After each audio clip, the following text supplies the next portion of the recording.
Hello प्यारे प्यारे बच्चों, आपका एसएसटी की कक्षा में फिर से हार्दिक स्वागत है। उम्मीद करती हूँ आप सभी बहुत अच्छे होंगे, खुश होंगे और कक्षा के लिए बहुत ज्यादा एक्साइटेड होंगे। तो बच्चों, हमारे पास है आज हमारी नई कक्षा, जिसमें हम पढ़ने वाले हैं हमारे पाठ 2, जिसका नाम क्या है बच्चों? भूमि, मृदा, जल, प्राकृतिक वनस्पति और वन्य जीव संरचना। जिसका नाम क्या है बच्चों इंग्लिश में? Land, soil, water, natural vegetation and wild life resources. तो बच्चों, पाठ को शुरू करते हैं इसके परिचय के साथ। तो यहाँ पर प्रस्तुत पाठ में हम भूमि, मृदा, जल, प्राकृतिक वनस्पति और वन्य जीव की संपूर्ण जानकारी प्राप्त करेंगे। तो आइए देखते हैं बच्चों, पाठ में किस प्रकार हमें जानकारी प्राप्त करते हैं। तो बच्चों, सबसे पहले है हमारे पास भूमि यानी कि लैंड। भूमि भी एक महत्वपूर्ण प्राकृतिक संसाधन है। भूपृष्ठ के कुल क्षेत्रफल का करीब 30% भाग भूमि है।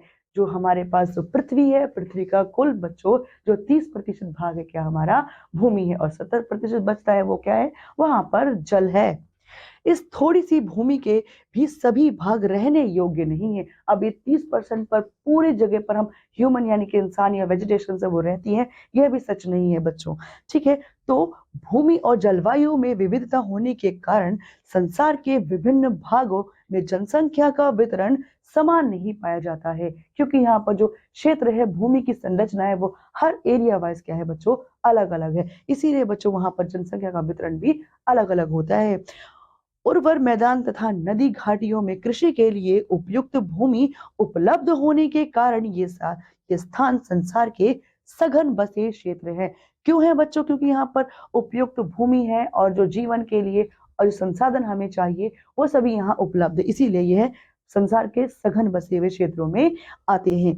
इसके विपरीत उबड़ खाबड़ स्थलाकृतियां, जलाक्रांत, संभावित निम्न क्षेत्र, पर्वत के तीव्र ढाल, सघन वन क्षेत्र तथा मरुस्थल क्षेत्र सामान्यतः विरल या निर्जन है। मतलब बच्चों वहां पर क्या है? कम जनसंख्या है, क्योंकि वहां का जो भौगोलिक वातावरण है वो इस प्रकार का है जहां पर वह जीवन को ज्यादा अधिक सपोर्ट नहीं कर पाता है। क्योंकि बच्चों वहां पर जो स्थलाकृति है वो उबड़ खाबड़ है, कहीं पर ऊंचे ऊंचे पहाड़ है, गहरी गहरी खाइयां है, और कहीं पर बच्चों जल की आपूर्ति नहीं है, कहीं पर बंजर जमीन, मरुस्थल है, जैसे थार मरुस्थल हो गया। ये सब बच्चों यहाँ पर क्या है? जीवन बहुत कम है या फिर जीवन है ही नहीं। आइए इस बॉक्स में दी गई जानकारी को जानते हैं। तो भूमि के 30% भाग पर ही संसार की 90% जनसंख्या निवास करती है। शेष 70% भूमि पर या तो विरल जनसंख्या है या वह निर्जन है। मतलब क्या है बच्चों, मैंने अभी थोड़ी देर पहले आपको समझाया था कि 30% भाग पर ही क्या है? जमीन है, जिस पर जो 90% जो जनसंख्या है पूरे विश्व की वो निवास करती है। और 70% पर क्या बताया था मैंने कि पानी है, वहां पर या तो जनसंख्या बहुत कम है या बिल्कुल भी नहीं है। आप इस चित्र में देख सकते हैं बच्चों, ये क्या? ऑस्ट्रेलिया में साल्जबर्ग का एक स्थान है जो कि एक जल से चारों तरफ सराउंडेड है, और यहाँ की जो जनसंख्या है वो बहुत ही कम है। आगे देखते हैं भूमि का उपयोग, यूज ऑफ लैंड। किस तरीके से हम भूमि का उपयोग करते हैं अपने जीवन में? तो भूमि को विविध विविध कार्यों में उपयोग करने की प्रक्रिया को भूमि का उपयोग कहते हैं, वह भूमि का उपयोग कहलाती है। भूमि का उपयोग आवास, खेती, वानिकी, खनन, सड़क निर्माण तथा कारखाने स्थापित करने के लिए किया जाता है। भूमि पर ही तो सारी चीजें की जाती है बच्चों, हवा में तो नहीं कर सकते। जैसे कि आवास बनाना, घर बनाना, खेती करना, वानिकी यानी कि वन वगैरह जो जीव पालन, पशु पालन होते हैं, ठीक है। खनन करना यानी कि जो माइनिंग्स होती है, कोयला खान वगैरह होती है, सड़क निर्माण करना या फिर जो कारखाने, फैक्ट्रीज लगाना, ये सब जमीन पर ही संभव है। तो भूमि का उपयोग निम्नलिखित भौतिक कार्यों पर निर्भर करता है। कौन कौन से कार्य हैं? तो जैसे बच्चों किन किन चीजों पर निर्भर करता है भूमि पर ये सब चीजें हो पाए? तो जैसे स्थलाकृति, अगर उसकी स्थलाकृति सपोर्टिव है, इन सब कार्य को करने के योग्य है, तब वहां पर ये हो सकते हैं। वहां की मिट्टी, जलवायु, खनिज, जल की उपलब्धता, जनसंख्या और प्रौद्योगिकी। मतलब कि बच्चों वहां के अगर जल की उपलब्धता नहीं है तो वहां पर खेती बिल्कुल नहीं हो सकती है, ना ही जो मानव जीवन है वो ज्यादा संख्या में वहां पर रह पाएगा। जनसंख्या भी वहां पर बहुत महत्वपूर्ण प्रभाव डालती है, और प्रौद्योगिकी अगर वहां पर स्थापित है तो जीवन क्या होगा? सरल होगा। ठीक है, आगे देखते हैं। भूमि उपयोग में परिवर्तन, तो चेंज इन लैंड यूज। तो बच्चों, स्वामित्व के आधार पर भूमि को दो भागों में विभाजित किया जा सकता है। निजी भूमि तथा सामुदायिक भूमि। किन दो भागों में? निजी भूमि या सामुदायिक। निजी वह होती है जिस पर किसी एक व्यक्ति का अधिकार होता है, ठीक है, और सामूहिक भूमि जिसमें एक पर्टिकुलर किसी समुदाय का मिला जुला स्वामित्व होता है। निजी भूमि पर किसी व्यक्ति विशेष का अधिकार होता है, जैसे मैंने अभी बताया, एक सिंगल व्यक्ति उसका क्या होता है? मालिक होता है। जबकि सामुदायिक भूमि पर समुदाय का स्वामित्व होता है, पूरे ग्रुप का स्वामित्व होता है। साधारणतया इसका उपयोग समुदाय से जुड़े व्यक्तियों के लिए किया जाता है, जैसे कि चारा, फलों, नट अथवा औषधीय बूटियों को इकट्ठा करना। इस सामुदायिक भूमि को साझा संपत्ति संसाधन भी कहा जाता है, क्योंकि इसमें कई लोग, कई साझेदार होते हैं इस जमीन के, इस भूमि के, जो इस जमीन पर उगने वाले और इस जमीन पर प्राप्त सभी संसाधनों का बराबर तरीके से लाभ उठाते हैं, ठीक है। और उसमें से जैसे कोई जंगल हो गया, किसी गांव के पास का जंगल, वो क्या है? एक सामुदायिक भूमि है। वहां से बच्चों लोग, जो स्थानीय लोग हैं, वो चारा लाएंगे, अपने जानवरों के जंगली फल लाएंगे, औषधियां लाएंगे, लकड़ी लाएंगे। ये सब बच्चों इस साझा संपत्ति का एक उदाहरण हो सकता है। भूमि की उपलब्धता सीमित है, जबकि जनसंख्या और उनकी मांग हमेशा बढ़ती रहती है, ठीक है। अब भूमि क्या है हमारे पास? जैसे हमने देखा, पृथ्वी में हमारी भूमि क्या है? सीमित है, लेकिन उसकी मांग जनसंख्या के कारण लगातार बढ़ती ही जा रही है। भूमि की गुणवत्ता सभी स्थानों पर एक समान नहीं रहती है। जैसे कि मैंने बताया, कहीं पर खेती कृषि करने योग्य भूमि है, कहीं पर भूमि बंजर है। लोगों ने सामुदायिक भूमि पर व्यापारिक क्षेत्र बनाने, ग्रामीण क्षेत्रों में कृषि योग्य भूमि का विस्तार करने तथा नगरीय क्षेत्रों में घर बनाने के लिए अनधिकृत हस्तक्षेप करना आरंभ कर दिया है, क्योंकि बच्चों अब संसाधन क्या है? बहुत ज्यादा सीमित हो चले हैं और जनसंख्या का विस्फोट बहुत ज्यादा बढ़ चुका है। इसीलिए ग्रामीण क्षेत्रों में जो कृषि करने योग्य भूमि है, उसका विस्तार करने के लिए जो ग्रामीण है, अपनी भूमि का और घर बनाने के लिए अपने जो विस्तार है अपना बढ़ाते जा रहे हैं, ठीक है। और इसके लिए उन्होंने अनधिकृत मतलब गैर कानूनी जो हस्तक्षेप करना है, वह भी शुरू कर दिया है। वर्तमान में भूमि उपयोग प्रतिरूप में व्यापक बदलाव हमारे समाज में सांस्कृतिक बदलावों को प्रदर्शित करते हैं, ठीक है। अगर आपकी जो भूमि है उसके उपयोग के प्रतिरूप में जब बदलाव, व्यापक बदलाव आता है, तो क्या होगा? आपकी जो संस्कृति, जो समाज की संस्कृति है, उसमें भी बदलाव आने लगता है। आज कृषि और निर्माण से जुड़ी गतिविधियों के विस्तार के कारण निम्नीकरण, मृदा अपरदन, भूस्खलन, मरुस्थलीकरण पर्यावरण के लिए मुख्य संकट है। तो बच्चों ये क्या कहना चाहते हैं? ये बताना चाहते हैं कि अगर आज जो कृषि निर्माण से जुड़ी जो गतिविधियां, इनका विस्तार नहीं रोका गया, तो बच्चों इसके कारण क्या हो जाएगा? क्योंकि जो हम फर्टिलाइजर और पेस्टिसाइड यूज करते हैं, तो उससे क्या हमारी भूमि की गुणवत्ता, उपजाऊ शक्ति दिन ब दिन कम होती जा रही है, जिसमें क्या होगा?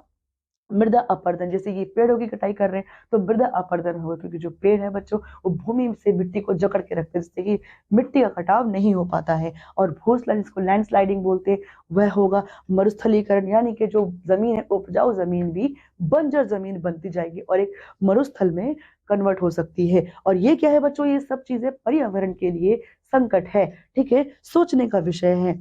तो आइए हम देखते हैं किस तरीके से हमने यहाँ पर इन चित्र में हम देख पा रहे हैं भूमि के उपयोग में समय के अनुसार परिवर्तन। पहले हमने शुरू में भूमि का उपयोग केवल और केवल कृषि के लिए किया, फिर व्यावसायिक कृषि के लिए, उसका उत्पादन अधिक बढ़ाने के लिए, फिर हमने सड़कों वगैरह आदि का निर्माण करने के लिए भूमि का प्रयोग किया, और उसके बाद बच्चों फ्लाईओवर्स और तरह तरह की जो आधुनिक तकनीक से बने जो संचार है, सड़क संचार वगैरह, उनको बनाने में भूमि का प्रयोग किया है।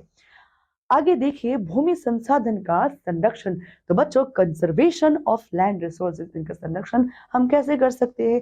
तो संपूर्ण विश्व में जैसे जैसे जनसंख्या का अनुपात बढ़ता है, जितनी जनसंख्या पूरे विश्व में बढ़ती जा रही है, भूमि की मांग में भारी वृद्धि हुई है, क्योंकि बच्चों सबको तो घर चाहिए, अपने खेती उगाने के लिए, अनाज उगाने के लिए, खेती करने के लिए जमीन भी चाहिए, ठीक है। तो इस तरीके से जो जमीन की जो मांग है, वो अभी बढ़ती हुई नजर आ रही है। इसने वनों के अंतर्गत भूमि का विनाश किया है। जो वन थे उनकी अंधाधुंध कटाई हो, क्योंकि संसाधन चाहिए, लकड़ी चाहिए, उत्पाद चाहिए और जमीन यानी कि भूमि भी चाहिए। साथ ही कृषि योग्य भूमि प्राप्त करने के लिए भूमि संसाधन के विनाश के द्वार खोल दिए गए हैं। अतः इस धरा पर प्राकृतिक संसाधन के समाप्त होने का भय उत्पन्न हो गया है, क्योंकि बच्चों जो प्राकृतिक संसाधन है मानव स्वार्थ के लिए उनका दोहन अत्यधिक किया जा रहा है।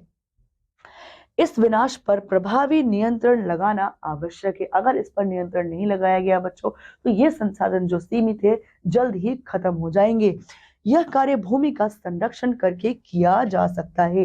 भूमि के संरक्षण हेतु निम्नलिखित उपाय अपनाए जा सकते हैं। और किस प्रकार से हम भूमि का संरक्षण कर सकता है, हम निम्न बिंदुओं से जान सकते हैं। बड़े पैमाने पर पौधे लगाएं, जैसे कि वन महोत्सव आदि, जो ये हमारे एक कह सकते हैं हम राष्ट्रीय त्योहार इनको, तो इनमें क्या होता है, हम प्रोत्साहित करते हैं लोगों की वजह से ज्यादा पेड़ लगाए, वन लगाए। तो इस तरीके से बच्चों हमें जितने पेड़ काटते हैं उसकी दुगनी संख्या में हमें क्या करना चाहिए, इस वक्त तो पेड़ लगाने चाहिए। भूमि सुधार के कार्यक्रम लागू किए जाने चाहिए, अवेयरनेस बढ़ानी चाहिए, जागरूकता लोगों के बीच। रासायनिक उर्वरकों तथा कीटनाशकों का उपयोग सीमित किया जाए। जो ज्यादा से ज्यादा उपज फसल की बढ़ाने के लिए हम जो रासायनिक उर्वरक और कीटनाशकों का अत्यधिक प्रयोग करते हैं उनका प्रयोग हमें सीमित करना पड़ेगा। पशुओं के चराने पर रोक लगाई जाए। अत्यधिक जो ग्रेजिंग है, ओवर ग्रेजिंग जिसको बोलते हैं, अत्यधिक पशुचारण से क्या होता है, हमारी भूमि अपनी गुणवत्ता खो देती है और धीरे धीरे बंजर बनती जाती है। उपयुक्त उपाय अपनाकर ही हम भूमि जैसे महत्वपूर्ण संसाधन का संरक्षण कर सकते हैं। ठीक है बच्चों, तो ये कुछ पॉइंट इनसे हम भूमि को बचा सकते हैं। आगे देखिए, भूमि के बाद हमारे पास है मृदा यानी कि सॉइल। तो भूमि के पृष्ठ पर दानेदार कणों के आवरण की पतली परत को बच्चों मृदा कहते हैं। किसे कहते हैं? जो भूमि की जो ऊपरी सतह होती है उस पर जो दानेदार आवरण होता है, यानी कि जो सब्सटेंट होता है दानेदार, उसे हम क्या बोलते हैं? मृदा बोलते हैं। यह परत भूमि से करीब से जुड़ी हुई है और ये परत है जो ऊपरी आउटर सरफेस होती है भूमि के ऊपर, जिसे हम मृदा कहते हैं। स्थल रूप से मृदा का प्रकार निर्धारित होता है। मृदा चट्टानों से प्राप्त खनिजों तथा जैव पदार्थों और भूमि पर पाए जाने वाले खनिजों से बनी होती है। ठीक है, कैसे बनती है मिट्टी बच्चों? जो चट्टाने हैं, चट्टानों के घिसने से, उनके टूटने से खनिज तथा जो जैव पदार्थ है भूमि पर जब गिर जाते हैं वो अवशोषित होते हैं और लंबे समय के बाद क्या होता है, खनिजों से क्या बन जाती है? मिट्टी बन जाती है। इसका निर्माण अपक्षय की प्रक्रिया द्वारा होता है। और ये किस प्रक्रिया से होता है इसका निर्माण? अपक्षय यानी कि अपघटन। धीरे धीरे यह गलता रहता है और कई सालों के समय के बाद यह मिट्टी बन पाती है। जैव पदार्थों और खनिजों के सही मिश्रण से मृदा उपजाऊ बनती है, यानी कि जो खनिज पदार्थ है और जो जैविक पदार्थ है जो मिट्टी में कई सालों तक दब जाते हैं, तो उस जगह की मिट्टी क्या हो जाएगी? कई सालों बाद वह उपजाऊ मिट्टी कहलाएगी। तो मृदा निर्माण के कारक क्या है बच्चों? Factors of soil formation. किन किन कारणों से जो मिट्टी है वो बनती है? तो मृदा के निर्माण में निम्नलिखित कारकों का योग रहता है। तो जनक शैल का स्वरूप कैसा है उस पर डिपेंड करता है बच्चों। जलवायिक कारक, स्थलाकृति, जैव पदार्थों की भूमिका, मृदा का निर्माण बहुत धीरे होता है। तो इन कारणों के साथ क्या होता है, जैसे मैंने अभी बताया, बहुत साल लगते हैं मिट्टी को बनने में। अलग अलग स्थानों पर विविध प्रकार की मृदा पाई जाती है। उस स्थान की जलवायु के हिसाब से, उस स्थान की जो भू आकृति है उसके हिसाब से अलग अलग तरीके की मिट्टी पाई जाती है। तो बच्चों हमारे पास एक बॉक्स है, इसको जान लेते हैं क्या जानकारी है। केवल 1 सेंटीमीटर मृदा को बनने में सैकड़ों वर्षों का समय लग जाता है। देख सकते हैं बच्चों आप, 1 सेंटीमीटर, केवल और केवल 1 सेंटीमीटर मिट्टी बनने में करोड़ों वर्षों का समय लगता है। आप यहाँ पर देख सकते हैं बच्चों, इस चित्र में मृदा परिच्छेदिका, मतलब मिट्टी के क्या है, अलग अलग लेयर्स क्या है। अब यहाँ पर क्या है, जनक चट्टानें, जिनसे घिस घिस करके मिट्टी के निर्माण में वह सहायता करती हैं। अब क्या है, ये अपक्षयित चट्टानी पदार्थ है जो पानी के और हवा के जो कांटेक्ट में आकर के मिट्टी बनने के प्रोसेस में हेल्प करते हैं। अब देखिए यहाँ पर क्या है, बालूगाद, क्ले के साथ उपमृदा। अब यहाँ पर यह प्रोसेस इनके साथ मिलकर के मृदा बनने का शुरू होता है। ह्यूमस और वनस्पति के साथ ऊपरी मृदा। और जब ये बहुत समय के लिए दबी रहती है मिट्टी में नीचे, तो क्या बन जाती है फिर बाद में बच्चों, ये मिट्टी बन जाती है। और ह्यूमस होने के कारण, वनस्पति होने के कारण यह उपजाऊ मिट्टी बनती है। आगे देखिए भारत की मृदाएं। अब बच्चों हम भारत में पाए जाने वाले कुछ खास प्रकार के मृदाओं के बारे में जानने वाले हैं। तो बच्चों सॉइल्स ऑफ इंडिया, भारत में मुख्य रूप से निम्नलिखित प्रकार की मृदाएं पाई जाती हैं। कौन कौन से मृदाएं हैं बच्चों? ये जलोढ़ मृदा, काली मृदा, लेटराइट मृदा, मरुस्थलीय मृदा, लाल मृदा और पर्वतीय मृदा। ये सब मृदा के कुछ प्रकार हैं, मिट्टी के प्रकार, जो भारत के अलग अलग क्षेत्र में पाए जाते हैं। तो आइए इनको विस्तार से देखते हैं। तो मृदा का निम्नीकरण और संरक्षण के उपाय। So degradation of soil and conservation of measures. तो बच्चों किस तरीके से हम मृदा का निम्नीकरण और उसका संरक्षण कर सकते हैं, आइए देखते हैं। मृदा संसाधन के लिए दो मुख्य संकट मृदा अपरदन और क्षीणता है। यानी कि मृदा का जो अपरदन, मिट्टी का जो कटाव होता जा रहा है किसी भी कारण से, चाहे बारिश के कारण या तीव्र तूफानों के कारण हो या किसी भी कारण से, और क्षीणता उसमें कमजोरी जो आती जा रही है गुणवत्ता में मिट्टी के, मृदा का निम्नीकरण और मानवीय प्राकृतिक दोनों कारकों से हो सकता है। अब इनमें क्या है, जो प्राकृतिक कारण है और मानव निर्मित जो कारण है, वो दोनों ही कारण हो सकते हैं। अतिचारण, यानी कि मैंने जब बताया था बच्चों, ओवर ग्रेजिंग जिसको बोलते हैं, किसी एक जगह पर लगातार पशु का चारण होना, क्या कहलाता है बच्चों? अतिचारण, जिससे जो भूमि है उसकी क्षमता में कमी आती है। वनोन्मूलन, भूस्खलन, बाढ़, वर्षा दोहन, रासायनिक उर्वरकों और कीटनाशकों के अत्यधिक उपयोग से मृदा का निम्नीकरण होता है। यानी कि मिट्टी की गुणवत्ता में बच्चों बहुत कमी आती है। तो आइए मृदा संरक्षण की कुछ विधियां निम्नलिखित है, उनको जान लेते हैं। जैसे मल्च बनाना, यानी कि मल्चिंग।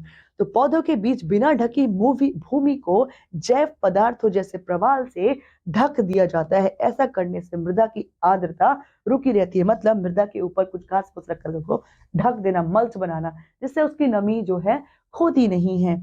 दूसरा क्या है? वेदिका फार्म, जिसको टेरेस फार्मिंग कहते हैं। ये पहाड़ों पर की जाती है बच्चों, स्लोप्स बना करके पहाड़ पर। चौड़े समतल सोपान या वेदिका को तीव्र ढलानों पर बनाया जाता है ताकि फसल उगाने के लिए सपाट सतह मिल सके। इससे पृष्ठीय प्रवाह और मृदा अपरदन कम होता है। जैसे कि आप देख सकते हैं बच्चों, ये वेदिका फार्म से ये पहाड़ों पर बनाई जाती है और इसमें ऐसे स्टेप्स बनाए जाते हैं जिससे कि मिट्टी रुक सके और वहां पर कृषि की जा सके। आइए देखते हैं आगे क्या है। समोच्च रेखीय जुताई, जिसको कंटोर प्लगिंग कहते हैं। एक पहाड़ी ढाल पर समोच्च रेखाओं के समांतर जुताई ढाल से नीचे बहते जल के लिए एक प्राकृतिक अवरोध बनाती है। ठीक है, जिसे क्या बोलते हैं? समोच्च रेखीय जुताई कहते हैं। रक्षक मेखलाएं। अब ये रक्षक मेखलाएं क्या है बच्चों? शेल्टर बेल्ट्स क्या है? शुष्क प्रदेशों एवं तटीय प्रदेशों में पवन की गति को कम करने के लिए वृक्षों को कतार में लगाया जाता है, एक लाइंस में लगाया जाता है बच्चों, ताकि मृदा आवरण को बचाया जा सके। जो मिट्टी का आवरण है उसकी लेयर से, सॉइल की लेयर से उनको सिक्योर किया जा सके, उनको बचाया जा सके। तो बच्चों यहाँ पर आप देख सकते हैं ये क्या है? वेदिका फार्म है, जिसको पहाड़ों पर किया जाता है तो जगह मिल जाए ताकि फसल करने के लिए। और बच्चों ये क्या? समोच्चीय जुताई है, जिससे कि जो पानी है, पानी को संरक्षण किया जाता है, कम से कम पानी यूज हो इस तरीके की खेती में।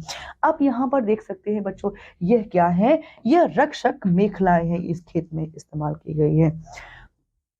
तो आगे देखते हैं बच्चों, आगे पांचवा बिंदु क्या है? समोच्च रेखीय रोधिकाएं, जिन्हें क्या बोलते हैं बच्चों? Contour barriers. तो पत्थरों, घास, मृदा का उपयोग करके समोच्च रेखाओं पर रोधिकाएं बनाई जाती हैं। रोधिकाओं के सामने जल एकत्र करने के लिए खाइयों का निर्माण किया जाता है। कुछ कुछ गड्ढे बना दिए जाते हैं, जैसे खाई रूप में वो दिखने लगते हैं, जिससे क्या होता है? मिट्टी की सुरक्षा की जाती है। अब चट्टान बांध, रॉक डैम्स क्या है बच्चों? इनका निर्माण जल प्रवाह को कम करने के लिए किया जाता है। ये नालियों की रक्षा और मृदा क्षति को रोकने में सहायक होते हैं। यानी कि पानी का बहाव मिट्टी को बहा करके अपने साथ ले जाता है। तो इस तरीके से चट्टान बांध बनाने से मृदा और नालियों को संरक्षण दिया जा सकता है। आगे देखिए क्या है हमारे पास? बीज की फसल उगाना। जो बीज की फसल है वो कैसे उगाते हैं बच्चों? इंटरक्रॉपिंग। तो उसमें देख सकते हैं मृदा को वर्षा दोहन से बचाने के लिए अलग अलग समय पर अलग अलग फसलें एकांतर कतारों में उगाई जाती हैं। मतलब क्या है, अलग अलग टाइम पर अलग अलग तरीके की फसल को उगाया जाता है। तो इससे भी क्या होता है बच्चों, अगर हम अलग अलग फसल को अलग अलग टाइम पर उगाएंगे तो उससे क्या होगा, जो मिट्टी की गुणवत्ता है वह बनी रहेगी। लंबे समय तक एक ही प्रकार की फसल खेत में उगाने से बच्चों तो खेत की गुणवत्ता क्या हो जाती है, कम हो जाती है। आगे देखिए, जल संसाधन, वाटर रिसोर्सेस। जल एक महत्वपूर्ण प्राकृतिक संसाधन है। जल क्या है? एक महत्वपूर्ण इंपॉर्टेंट नेचुरल रिसोर्स है हमारा बच्चों। पृथ्वी पर जल की मात्रा सदैव समान रहती है, केवल इसके रूप में परिवर्तन होता रहता है। जो पृथ्वी पर जल है बच्चों वो समान ही है, बस फर्क क्या है, इसका जो रूप है, जैसे कि सॉलिड, लिक्विड, गैस, इन तीनों में ये कन्वर्टेड होती रहती है। पृथ्वी पर जल 3 रूपों में पाया जाता है, जैसे मैंने अभी बताया, तरल जल, वाष्प और हिम। जिसको क्या बोलेंगे? लिक्विड, एयर या फिर हिम, यानी कि सॉलिड बोल सकते हैं। पृथ्वी के कुल जल का लगभग 97% भाग महासागरों में पाया जाता है। 97% वाटर कहाँ मिलता है बच्चों? ओशियंस में। ठीक है, परंतु महासागरों का जल लवण युक्त होता है, यानी कि एक खारा होता है, जिससे उसका प्रत्यक्ष उपयोग नहीं किया जा सकता है। महासागरों का जल वाष्प बनकर वायु में जाता है, जो पृथ्वी पर वर्षा के रूप में प्राप्त होता है।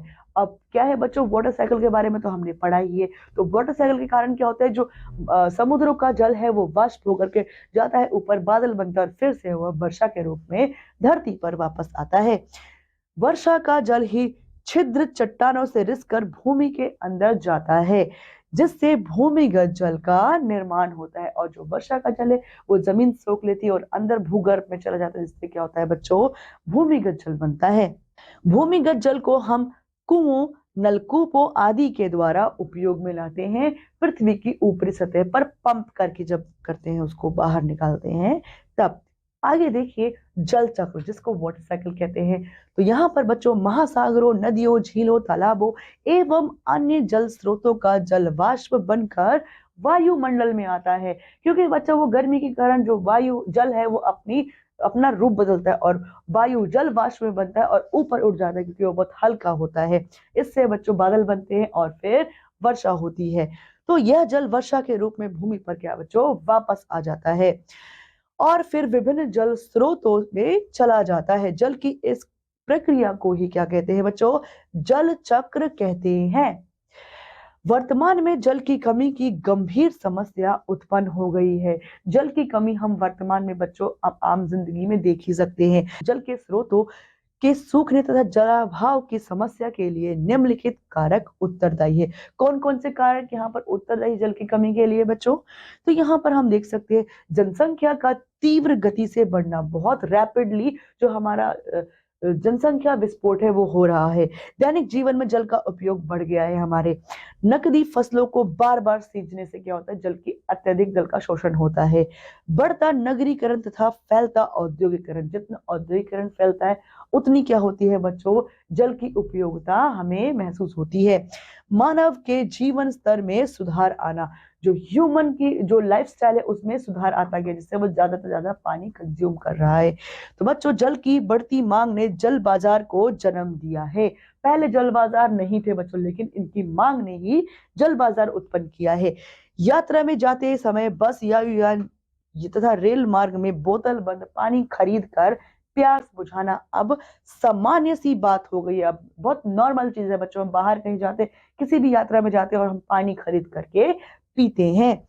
नगरीकरण और औद्योगिकरण ने मिनरल वाटर की मांग को बढ़ावा दिया है।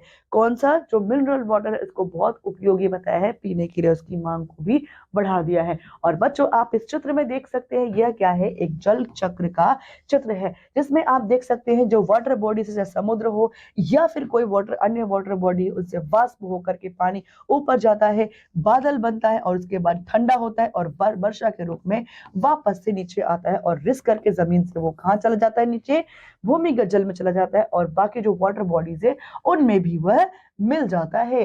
ठीक है बच्चों, आई होप आप लोग समझ पा रहे होंगे। आगे देखिए, जल उपलब्धता की समस्याएं, तो प्रॉब्लम्स ऑफ वाटर अवेलेबिलिटी। तो बच्चों, विश्व के कई प्रदेश जलाभाव की समस्या से जूझ रहे हैं।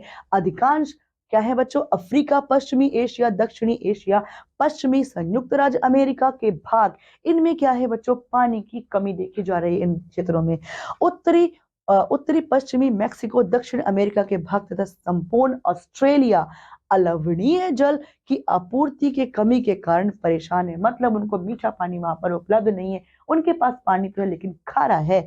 ये ऐसे देश जलवायु प्रदेश में स्थित हैं जहां प्राय सूखा पड़ता है, यानी पर जो एकदम ड्रॉट हो जाता है, सूखा पड़ जाता है, उनमें जलाभाव की समस्या अधिक रहती है। इस प्रकार जल का अभाव मौसमी या वार्षिक वर्षण में विविधता के फलस्वरूप हो सकता है। यानी कि जो वार्षिक वर्षण में क्या है? विविधता, यानी कि कहीं पर वर्षा हो रही, कहीं पर वर्षा नहीं हो रही है। यह अति उपयोग और जल स्रोतों के संदूषण के कारण भी जलाभाव हो सकता है। या फिर आप जो वाटर बॉडीज है, जैसे कि नदी हो गई, तालाब हो गए, सोते हैं, स्ट्रीम्स वगैरह, इनको अपने प्रदूषित कर दिया है, तब भी बच्चों क्या हो सकता है बच्चों? वार्षिक वर्षण में कमी आ सकती है। आगे देखिए, आप इस चित्र में देख पा रहे होंगे कि यह क्या? यमुना नदी वाहित मल और औद्योगिक बहिर्स्राव और कचरे के कारण प्रदूषित हो रही है। देख सकते हैं बच्चों किस प्रकार का प्रदूषण शहरीकरण के कारण जो हमारी वाटर बॉडीज है, नदियों में और जो तालाब है, उन सब में फैलता जा रहा है। और इसको बच्चों, इस सब से हमें नदियों का संरक्षण करना चाहिए। प्रदूषण से हमारी जो वाटर बॉडीज है उनको बचाना चाहिए। तो बच्चों, हमारे पास एक बॉक्स है, इसमें क्या जानकारी है आइए जान लेते हैं। क्या आपने कभी जल बाजार के बारे में सुना है? यह एक प्रश्न है। सौराष्ट्र में 1.25 लाख जनसंख्या वाला अमरेली शहर निकट के तालुकों से पानी खरीदने के लिए पूर्ण रूप से निर्भर है। मतलब वो खरीद कर ही अपने पानी की जो जरूरत है उसको पूरा करते हैं। ठीक है, तो आगे देखते हैं बच्चों, जल संसाधनों का संरक्षण, कंजर्वेशन ऑफ वाटर रिसोर्सेस। तो वर्तमान विश्व में शुद्ध और पर्याप्त जल स्रोतों तक पहुंचना एक गंभीर चुनौती बन गई है। इस क्षीण होते संसाधन के संरक्षण के प्रयास है वो किए जाने चाहिए। यद्यपि जल एक नवीनीकरणीय संसाधन है, तथापि इसके अधिक उपयोग तथा प्रदूषण के कारण यह अनुपयुक्त होता जा रहा है। क्यों हो रहा है बच्चों अनुपयुक्त? क्योंकि इसमें प्रदूषण बढ़ता जा रहा है, इसका जो दोहन है वो अत्यधिक होता जा रहा है ना बच्चों? इसीलिए इसकी कमी होती जा रही है। आंशिक रूप से शोधित या अशोधित वहित मल, कृषि रसायनों का विसर्जन तथा जल निकायों में औद्योगिक बहिर्स्राव जल के प्रमुख संदूषक है। किन किन कारणों से बच्चों जल जो वाटर बॉडीज हमारी दूषित हो रही हैं, प्रदूषण फैल रहा है उनमें? कि बच्चों जैसे कि वाहित मल, हम मल को ही पानी में बहा देते हैं, सीवर्स बहा देते हैं, गटर्स लगा देते हैं, तो उनसे क्या होगा? हमारी वाटर बॉडीज तो गंदी ही होगी ना। कृषि का जो बचा हुआ मल है और जो बचा हुआ कचरा है वो सब कहाँ डाल देते हैं हम? वाटर बॉडीज में। जल निकाय और जो औद्योगिक कारखाने, फैक्ट्रीज के जो केमिकल वाले जो तरल पदार्थ है उनको भी हम वाटर बॉडीज में रिलीज कर देते हैं। जिससे क्या होगा बच्चों? हमारा जल तो प्रदूषित होगा ना। इनमें मिले हुए पीड़नाशी तथा नाइट्रेट धातुएं जल को प्रदूषित करती हैं। क्या क्या होते हैं बच्चों? से पीड़नाशी होते तथा नाइट्रेट धातुएं जो जल को बहुत ज्यादा दूषित करती हैं। इनमें से ज्यादातर रसायन अजैव निम्नीकरणीय होने के कारण जल द्वारा मानव शरीर में पहुंच जाते हैं। इन प्रदूषकों को जल निकायों में प्रवाहित करने से पहले बहिर्स्रावों को उपयुक्त विधि से शोधित करके जल प्रदूषण नियंत्रित किया जा सकता है। मतलब बच्चों, जैसे फैक्ट्री का वेस्ट है, कारखानों का निकला हुआ गंदा पानी एनॉल है, वो उसको क्या करना चाहिए? पहले हमें उसे फिल्टर करना चाहिए, उसके जो हानिकारक पदार्थ है उनसे उनको अलग करना चाहिए। उसके बाद ही नदी और वाटर बॉडीज में बच्चों ये सारे जो नाले हैं वो मिलाए जाने चाहिए। जिससे क्या होगा? हम पानी को संरक्षण दे पाएंगे, जल प्रदूषण को रोक पाएंगे। आगे देखिए, वन एवं अन्य वनस्पति आवरण धरातलीय प्रवाह को कम कर देते हैं तथा भूमिगत जल को पुनः पूरित करते हैं। तो क्या है बच्चों? जो वनस्पति है, वनस्पति आवरण हो गया, धरातलीय प्रवाह को कम कर देते हैं तथा भूमिगत जल को पुनः फिर से पूरा करते हैं। जल संग्रहण धरातलीय प्रवाह को बचाने की दूसरी विधि है। जल का संग्रहण करना चाहिए। जो वर्षा का पानी है उसको हमें संग्रहण करना चाहिए। जल रिसाव के कम करने हेतु खेतों की सिंचाई में प्रयुक्त होने वाली नहरों को मजबूत बनाना चाहिए, मजबूत करना चाहिए। वाष्पीकरण एवं रिसाव से होने वाली जल हानि को रोकने के लिए क्षेत्र की स्प्रिंकलों की सिंचाई करने की विधि बहुत उपयोगी है। आप देख सकते हैं बच्चों, ये क्या है, एक स्प्रिंकल की पिक्चर है जिसमें आप इरिगेशन कर रहे हैं, मतलब सिंचाई कर रहे हैं स्प्रिंकल के माध्यम से, जिसमें जो पानी है वो अब वेस्ट नहीं होता है बच्चों। ठीक है, शुष्क प्रदेश जहां वाष्पीकरण अधिक होता है में सिंचाई की ड्रिप अथवा टपकन विधि अधिक प्रभावी होती है। वहां पर टपकन विधि को ड्रिप विधि कहते हैं, उसका यूज कर सकते हैं जहां पर पानी का वाष्पीकरण ज्यादा होता है। सिंचाई की इन विधियों के प्रयोग में लाकर बहुमूल्य जल संसाधन का संरक्षण किया जा सकता है। तो बच्चों, ये थे हमारे जल संरक्षण के कुछ मुख्य बिंदु। तो बच्चों आगे देखते हैं जल संरक्षण के कुछ उपाय। तो वाटर कंजर्वेशन मेजर्स, तो कैसे हैं बच्चों? जल संरक्षण के लिए निम्नलिखित उपाय किए जा सकते हैं। कौन कौन से हैं बच्चों? पहला, नदियों पर बांध बना करके, निम्न नदियों पर बांध बनाकर बाढ़ पर नियंत्रण किया जा सकता है। नदी के जल का सदुपयोग किया जा सकता है। इन योजनाओं को बहुउद्देशीय नदी घाटी परियोजनाएं कहा जाता है। हमारी सरकार ने स्वतंत्रता के पश्चात ऐसी अनेक योजनाएं बनाई हैं, जैसे कि बच्चों उसमें आती है भाखड़ा नांगल योजना जो सतलुज नदी पर बनी है, दामोदर घाटी परियोजना जो दामोदर नदी पर बनी है, हीराकुंड परियोजना जो महानदी पर बनी है, नागार्जुन सागर परियोजना कृष्णा नदी पर, तुंगभद्रा परियोजना तुंगभद्रा नदी पर, चंबल परियोजना चंबल नदी पर, कोसी परियोजना कोसी नदी आदि पर बनी हुई है। ठीक है, ये बांधों वाली कुछ बहुउद्देशीय नदी घाटी परियोजनाएं हैं। इन योजनाओं को बहुउद्देशीय नदी घाटी परियोजनाएं इसीलिए कहा जाता है क्योंकि इनसे अनेक उद्देश्यों की बच्चों पूर्ति की जाती है, जैसे कि बाढ़ पर नियंत्रण, सिंचाई के लिए नहरें निकालना, जल विद्युत का उत्पादन करना, कृत्रिम जलाशय बनाकर उनमें मछली पालन तथा उनका प्रयोग नौका परिवहन के लिए करना, नगरीय क्षेत्रों में जल की आपूर्ति कराना, यह भी क्या है, एक महत्वपूर्ण कारण है। ठीक है, ये हम इनसे सारे फायदे हमें मिल सकते हैं। तो आइए देखते हैं एक बॉक्स में क्या जानकारी दी गई है।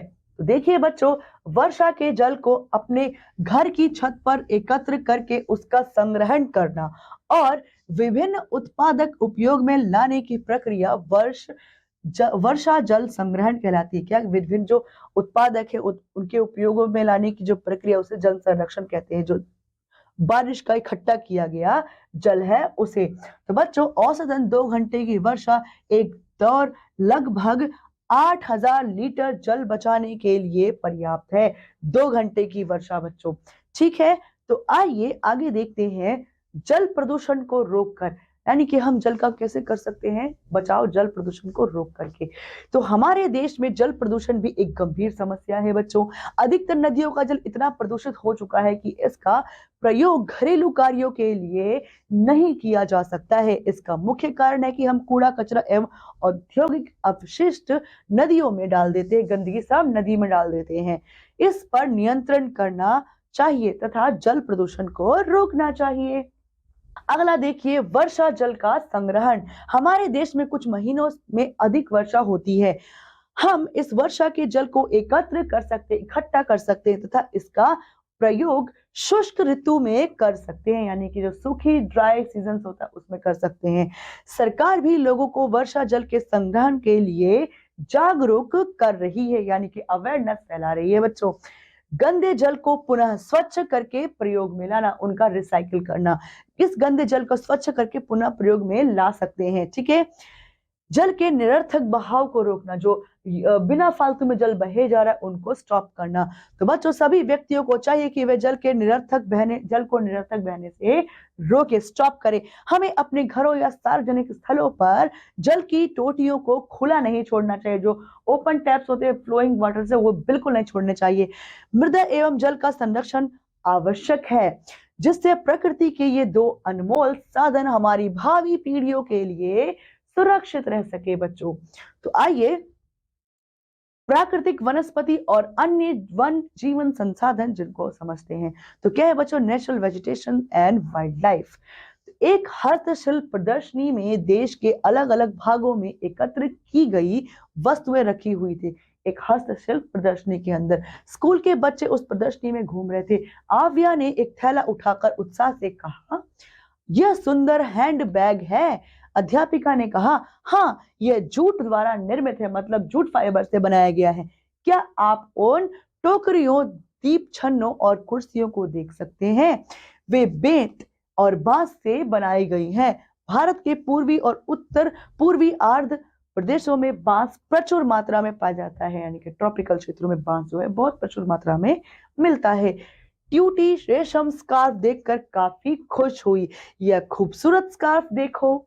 अध्यापिका ने बताया कि रेशम कीटों को शहतूत के पेड़ों पर पाला जाता है। जो रेशम की जो कीड़े होते हैं उनके शहतूत के पेड़ पर उनका पालन किया जाता है, फिर इनसे रेशम प्राप्त किया जाता है। बच्चों को पता चल गया कि पौधों से हमें अनेक उत्पाद प्राप्त होते हैं जिन्हें हम दैनिक जीवन में उपयोग करते हैं। बांस से बनी वस्तुएं, रेशम इत्यादि हो गया। आगे देखिए बच्चों, वनस्पति, प्राकृतिक वनस्पति और वन्य जीवन केवल जलमंडल, वायुमंडल और स्थल मंडल के बीच जुड़े एक संकरे क्षेत्र में ही देखे जा सकते हैं। इसे जैव मंडल, इसको बायोस्फीयर कहा जाता है। इसको वायुमंडल, जलमंडल, स्थल मंडल के बीच जो डॉट है इनके बीच का, उसे जैव मंडल कहते हैं बच्चों। जैव मंडल में सभी सजीव जातियां जीवित रहने के लिए प्रत्यक्ष या परोक्ष रूप से एक दूसरे पर निर्भर रहती हैं। यह जीवन आधारित तंत्र इकोसिस्टम कहलाता है। जहां पर ये तीनों मिलते हैं बच्चों, से इकोसिस्टम कहते हैं। सो वन्य जीव और वनस्पति बहुमूल्य संसाधन है। वन्य जीव भी और हमारी वन्य वनस्पति भी क्या हमारे लिए बहुमूल्य संसाधन है। पौधे ऑक्सीजन उत्पन्न करते हैं जिसमें हम सांस लेते हैं।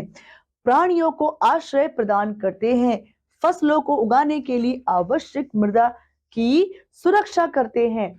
रक्षक मेखला के रूप में कार्य करते, इनमें हमें इमारती लकड़ी देते हैं, सभी वनों से मिलती है बच्चों। भूमिगत जल संग्रहण में सहायता करते हैं, हमें फल, लेटेक्स, तारपीन का तेल, गोंद, औषधीय पौधे, कागज प्रदान करते हैं। सब हमें कहां से मिलता है बच्चों? सब कुछ हमें पेड़ों से मिलता है। अध्ययन के लिए ये बहुत जरूरी है, जो आपके अध्ययन के लिए बहुत जरूरी, इन सब के बारे में आपको जानकारी मिल पाए कि हमारे लिए किस किस तरीके से ये हमारे लिए नॉलेजेबल है।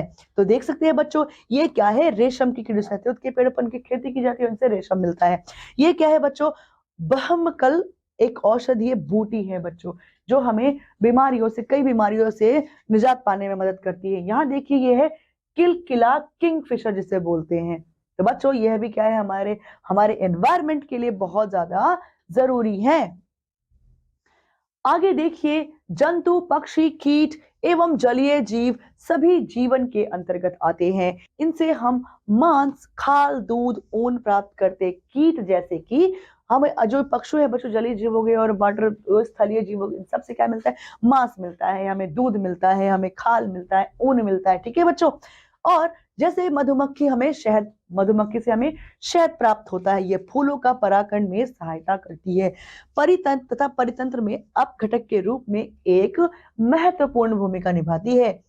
चिड़िया कीटों से अपना भोजन प्राप्त करती हैं और अपघटकों के रूप में कार्य करती हैं। फिर गिद्ध मृत जीव जंतुओं को खाता है, यानी कि हमारे जो एनवायरमेंट क्लीनर का काम करते हैं। अतः यह एक अपमार्जक, स्कैवेंजर जिसको बोलते हैं, इसे पर्यावरण का एक महत्वपूर्ण शोधक माना जाता है, यानी कि पर्यावरण को सफाई करता है उसकी। इस प्रकार परितंत्र के संतुलन को बनाए रखने के लिए सभी छोटे बड़े प्राणियों की महत्वपूर्ण भूमिका है। तो वनस्पति का विस्तार, डिस्ट्रीब्यूशन ऑफ नेचुरल वेजिटेशन कैसा है बच्चों? तापमान, जो कि टेम्परेचर, और आर्द्रता यानी कि मॉइस्चर, तापमान और आर्द्रता वनस्पति की वृद्धि को मुख्य रूप से प्रभावित करते हैं। विश्व की वनस्पति के प्रकार, मुख्य प्रकारों को 4 वर्णों में विभाजित किया जा सकता है। कौन कौन से बच्चों? वो 4 वर्ण तो देख सकते हैं। वन है, घास है, गुल्म है और टुंड्रा है। तो अधिक वर्षा वाले विशाल वृक्ष, अधिक वर्षा वाले भागों में क्या होते हैं बच्चों? विशाल वृक्ष उग सकते हैं। अतः ऐसे क्षेत्र, ऐसे वन ऐसे क्षेत्रों में ही पाए जाते जहां पर ज्यादातर वर्षा होती है, जहां प्रचुर मात्रा में जल उपलब्ध हो सके। आर्द्रता कम होने के साथ साथ बच्चों वृक्षों का आकार और उनकी सघनता भी घट जाती है। जिन क्षेत्रों में सामान्य वर्षा होती है वहां छोटे आकार वाले वृक्ष तथा घास उगती है, जिससे विश्व के घास स्थल निर्मित होते हैं। जिन क्षेत्रों में वर्षा कम मात्रा में होती है वहां कटीली आकार वाले वृक्ष या घास उगते हैं, जिससे कि बच्चों जो पौधों का वाष्पीकरण कम हो सके, वो कम मात्रा का जो जल है उसको विसर्जित करके अपना जो फोटोसिंथेसिस कर सके और खाना बना सके, सरवाइव कर सके। ऐसे क्षेत्रों में पौधों की जड़ें गहरी होती हैं। इन पेड़ों की पत्तियां कांटेदार और मोमी सतह वाली होती हैं, ठीक है, जिससे वाष्पोत्सर्जन से होने वाली आर्द्रता की हानि कम होती है। वाष्पोत्सर्जन से होने, जैसे मैंने अभी बताया, जो वाष्पोत्सर्जन है पानी की हानि कम करते हैं क्योंकि वो कटीले होते हैं बच्चों। शीत ध्रुवीय प्रदेशों की टुंड्रा वनस्पति में मांस और लाइकेन शामिल है। क्या क्या बच्चों? मांस और लाइकेन वहां पर मुख्य रूप से पाए जाते हैं। गत 2 सदियों में विश्व में जितने लोग थे वर्तमान में उनसे कहीं अधिक लोग हो गए हैं, जनसंख्या बढ़ गई है। वनों के विशाल क्षेत्रों को बढ़ती जनसंख्या के लिए फसलों को उगाने के लिए काट दिया गया है। संसार भर में वनों का आवरण तेजी से नष्ट हो रहा है। इस बहुमूल्य संसाधन के संरक्षण के लिए तत्काल कदम उठाए जाने की आवश्यकता है बच्चों, ठीक है। तो बच्चों यहाँ पर आप देख सकते हैं घास के स्थल और वन है, ठीक है, जो भरपूर पानी की मात्रा के साथ ही उगते हैं।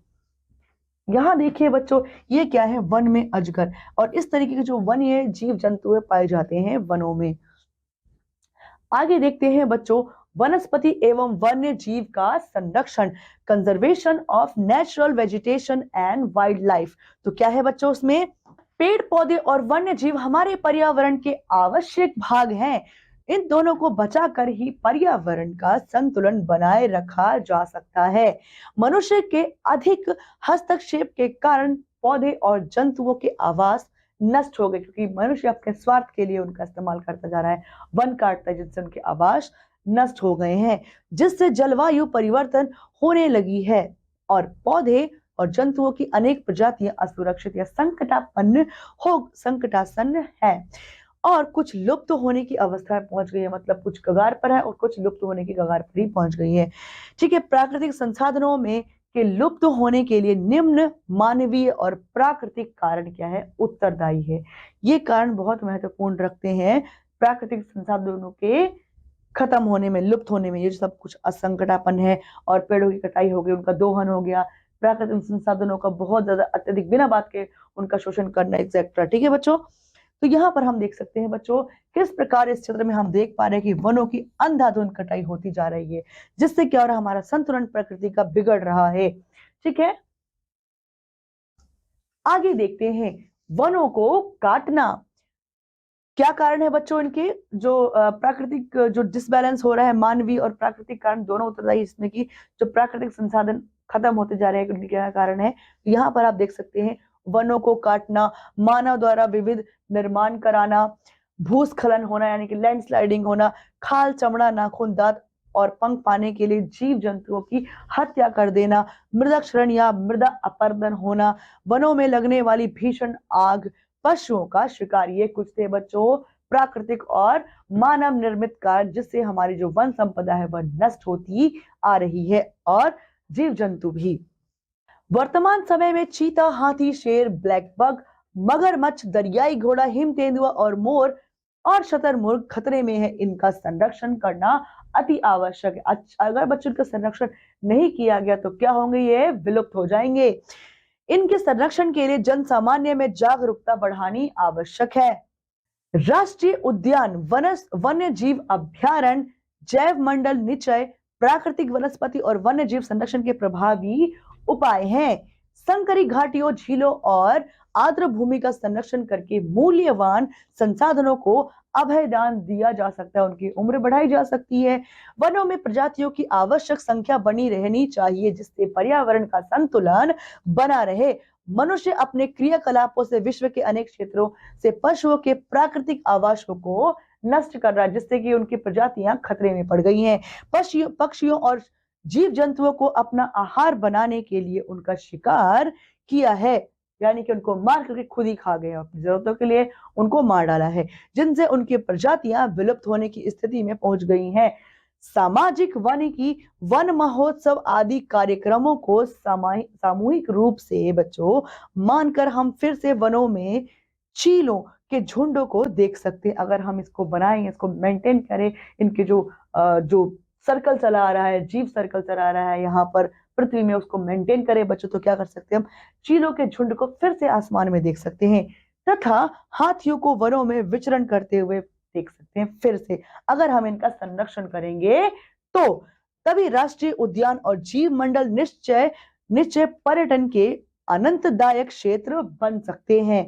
अनेक देशों में पशुओं के शिकार करने तथा पक्षियों को पकड़ने पर रोक लगा दी गई। अब उनके पकड़ने पर, उनका शिकार करने पर रोक लगा तो दी गई है।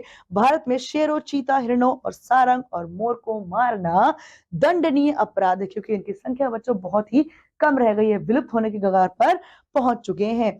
और अंतरराष्ट्रीय परिपाटी CITES, the convention on international trade in endangered species of wildlife, fauna and flora की स्थापना की गई, जिसने प्राणियों और पक्षियों की अनेक जातियों की सूची तैयार की है, अनेक लिस्ट तैयार की है बच्चों। इस सूची में दिए गए सभी पक्षियों और प्राणियों के व्यापार करने पर प्रतिबंध लगाया है, तथा पौधों और प्राणियों का संरक्षण प्रत्येक नागरिक का नैतिक कर्तव्य बताया है इस बुक में। ठीक है बच्चों, तो आप देख सकते हैं, इन चित्रों में आप देख सकते हैं किस तरीके से टाइगर है और ये हाथी, इनका संरक्षण हमें करना बहुत आवश्यक हो गया है, क्योंकि बच्चों की संख्या बहुत ही सीमित रह गई है पृथ्वी पर। तो बच्चों देखते हैं इस बॉक्स में क्या जानकारी है। तो CITES, जिसमें the convention of on international trade and endangered species of wild fauna and flora, सरकारों के बीच एक अंतरराष्ट्रीय समझौता है, पूरे विश्व वर्ल्ड ओवर पर समझौता है बच्चों। इसका उद्देश्य यह सुनिश्चित करना है कि वन्य प्राणी एवं पौधों के नमूनों के अंतरराष्ट्रीय व्यापार से उनके जीवन को कोई खतरा ना पहुंचे, उनकी जो कृतियां हैं, जो उनके क्रियाकलाप है, उनसे उन वन्य जीव और उनकी जो वन्य जीव की जो संपदा है, पेड़ पौधे, उनको कोई खतरा नहीं पहुंचना चाहिए। सामान्यतः पशुओं की 5000 जातियां और पौधों की 28,000 जातियां रक्षित की गई, सुरक्षा दी गई है उनको। भालू, डॉल्फिन, कैक्टस, प्रवाल, ऑर्किड और ये लोग कुछ उदाहरण हैं, ठीक है, जिनको संरक्षण की आवश्यकता है। तो बच्चों पाठ के बाद आइए कुछ बिंदुओं में पाठ को फिर से दोहरा लेते हैं। भूपृष्ठ के कुल क्षेत्रफल का करीब 30% भाग क्या है, भूमि है। भूमि का उपयोग आवास, खेती, वानिकी, खनन, सड़क निर्माण तथा कारखाने स्थापित करने के लिए किया जाता है। स्वामित्व के आधार पर भूमि को निजी भूमि और सामुदायिक भूमि के रूप में बांटा जाता है।